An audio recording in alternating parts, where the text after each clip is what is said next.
10ஆம் வகுப்பு பொதுத் தேர்வு எழுத மாணவர்களுக்கு கணித பாடத்திற்கு தேர்வுக்கு தயாராவதற்கு 8.5 நாட்கள் விடுமுறை வழங்கப்பட்டிருக்கு.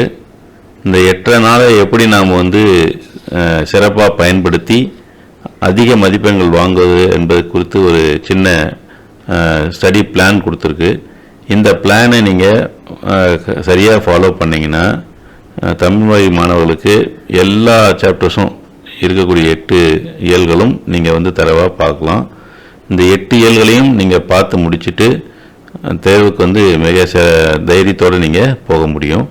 முதல்ல இது எப்படி கொடுத்துருக்குன்னு பார்த்தீங்கன்னா, ஒரு காலையில் 5 மணிலேருந்து 12 மணி வரைக்கும், மதியம் அப்படின்னு சொன்னால் 5 மணி, பிற்பகல் 5 மணிலேருந்து இரவு 10 மணி வரைக்கும் இப்படி பிரிச்சிருக்கு.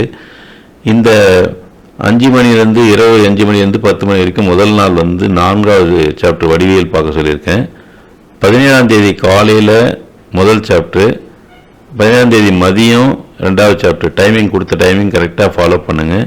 இந்த நேரத்தை சரியாக நீங்கள் பின்பற்றினா எல்லா சாப்டரையும் தனித்தனியாக 4 நாளில் பாருங்கள். முதல் 4 நாள் 17, 16 தொடங்கி 18, 17, 18, 19, 20, 20ஆம் தேதியோடு நீங்கள் இந்த 8 சாப்டரையும் முழுசாக தனித்தனியாக பார்த்து முடிச்சிருவீங்க. தனித்தனியாக பார்க்கறதுனா எப்படின்னா, ஒரு ஏழு எடுத்திங்கன்னா அந்த ஏழில் இருக்கக்கூடிய 1 மதிப்பெண் வினாக்கள், 2 மதிப்பெண் வினாக்கள், அப்புறம் 5 மதிப்பெண் வினாக்கள், அதுக்கப்புறம் அந்த ஏழில் இருக்கக்கூடிய பாடக்கருத்துக்கள், சூத்திரங்கள், முக்கியமான கணக்குகள் எல்லாத்தையும் நீங்கள் என்ன பண்ணணும், தனித்தனியாக போட்டு பார்க்கணும்.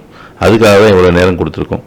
நிறைய மாணவர்களுக்கு நல்லா பார்த்துருக்க மாணவர்களுக்கு இவ்வளோ நேரம் தேவைப்படாது ஒரு இயல் பார்க்கறதுக்கு. இருந்தாலும் நீங்கள் இது கடைசி வாய்ப்பு நமக்கு. அதனால் எல்லா கணக்குகளையும் சரியாக போட்டு பாருங்கள். அதே மாதிரி பாடக்கருத்துக்களை திருப்பி பாருங்கள், சூத்திரங்களையும் எழுதி பாருங்கள். இதெல்லாம் பண்ணுறதுக்காக தான் இவ்வளோ டைம் கொடுத்துருக்கு. ஸோ முதல் 4 நாள் இந்த மாதிரி ஒவ்வொரு இயலாக பார்த்து முடித்த பிறகு அதுக்கப்புறம் என்ன பண்ணி பாருங்கள். இந்த ஒரு அரை நாள் என்ன கொடுத்துருக்குன்னா, இந்த 8 சாப்டரில் 1வது சாப்டர் 8வது சாப்டர் இருக்கக்கூடிய கடினமான பகுதிகளை பார்க்கறதுக்கு கொடுத்துருக்கேன். ஹாட் ஸ்பாட்னு போட்டிருக்கேன். அது கடினமான பகுதிகள் எது உங்களுக்கு கடினமாக இருக்குன்னு நினைக்கிறீங்களோ அதை ஒரு முறை திருப்பி பாருங்கள். அது 21, 22 2 நாள் எப்படி பிரிச்சிருக்கேன்னா, ஒரு நாளைக்கு 4 இயல் பார்க்குற மாதிரி.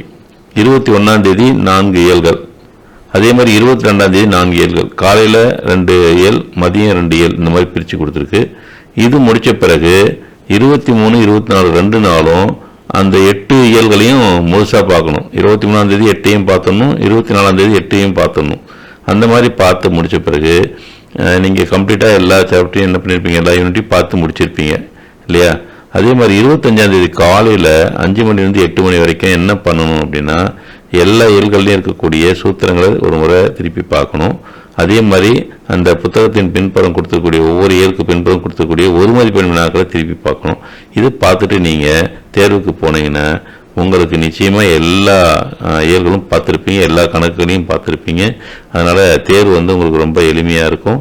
இந்த ஸ்டடி சார்ட்டை நீங்கள் கொஞ்சம் பின்பற்றி பாருங்கள். பின்பற்றி பார்க்கும்போது நிச்சயமாக உங்களுக்கு எல்லாத்தையும் பார்த்து முடித்த ஒரு திருப்தி இருக்கும்.